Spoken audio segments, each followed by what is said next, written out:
I'm Riley, I'm 16, I'm almost 17. What do you see when you look at me? I'm just a boy, I'm just a teen with a cool bow tie, but there's more to that. This is who I am. While you look at me and you don't see anything wrong, about a dozen surgeries tell a different story.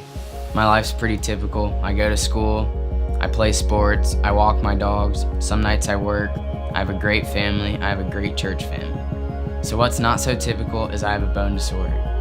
And I go to Shriners Hospitals for Children several times a year, and that's why they're part of my family.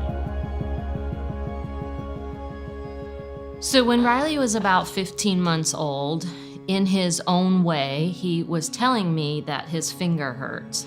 And he couldn't straighten it. It was the right ring finger. He couldn't really verbalize it, but I could see there was a bump on his knuckle and he couldn't straighten his finger. And I'm not sure that it hurt him, but it bothered him that he couldn't straighten it like his other fingers. So we went to the pediatrician. It was time for his 15-month checkup, and I mentioned it to him, and he said, well, we can take an x-ray.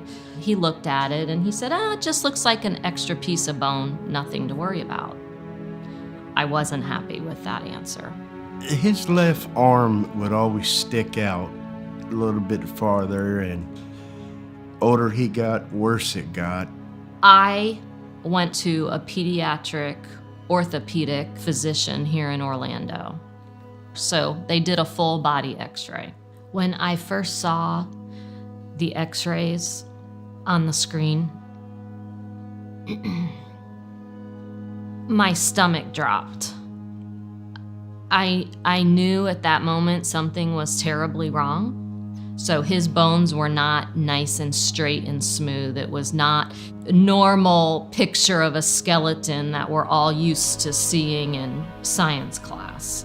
He had these bumps just all over, and one very significant one on his left arm, which is what was causing the bowing that his dad could see.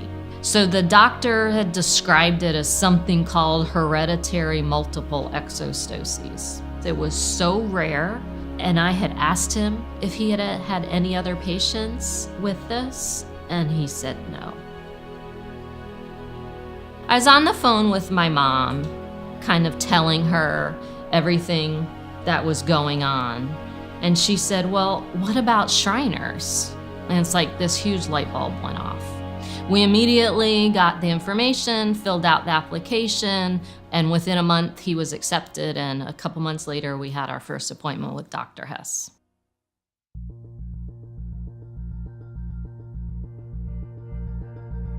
I've known Riley for quite a long time, and we've followed him through his development, and we've had to intervene in the upper extremities to try to best the development of his skeleton. Riley has multiple hereditary exostosis, which creates abnormal bone growth near the growth plates. So as he grows, the bone may grow abnormally at different places in his body.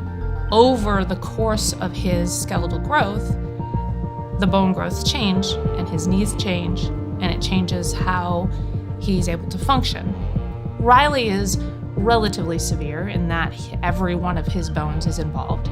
However, with the partnership between myself and Dr. Hess and the occupational therapy and rehabilitation therapy teams, we've been able to stay on top of his condition and make sure that any bone growths that are painful or problematic to him are addressed by the surgical and rehab teams.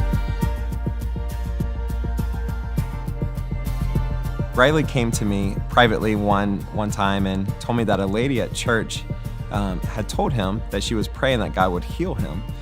And he kind of went back and then he thought about that and he was just kind of uneasy about that statement.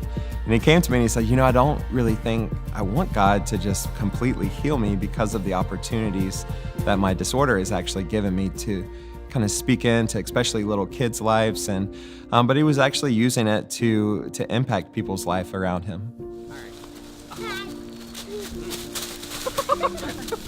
One of the best things that happened to me this year was meeting Theodore. Through the hospital, we had heard about this little boy that lived over near Daytona that also has the same disorder as Riley. And so I remember Riley, I was anxious when I knew they were showing up to the Daytona International Speedway. And as soon as he walked through the door, I remember scanning him, as a mother would. And I saw his arm and I saw his leg, and I also saw that he was just smiling and handsome, and he drives and has a job and goes to school and all these normal things.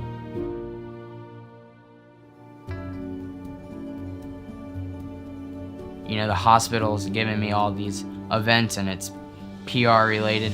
I hopefully will follow in those footsteps of, the PR world when I grow up. I plan on becoming a Shriner myself, and, hopefully one day I'll be able to be potentate of one of the Shrine centers. And, I want to be known as a guy who gave up his time, his money. My Shriners Hospitals for Children journey isn't over yet. There's always a possibility of more growths and more surgeries. And I will always have this condition, which has given me a new perspective on life. This disorder isn't a crutch, it's not an excuse, it's a reminder of all the amazing people I've met, like my friends, my church family, Theodore, and my Shriners Hospitals for Children family. If anything, all that has happened to me in life has made me who I am today. So this is who I am. Now I want to know more about you.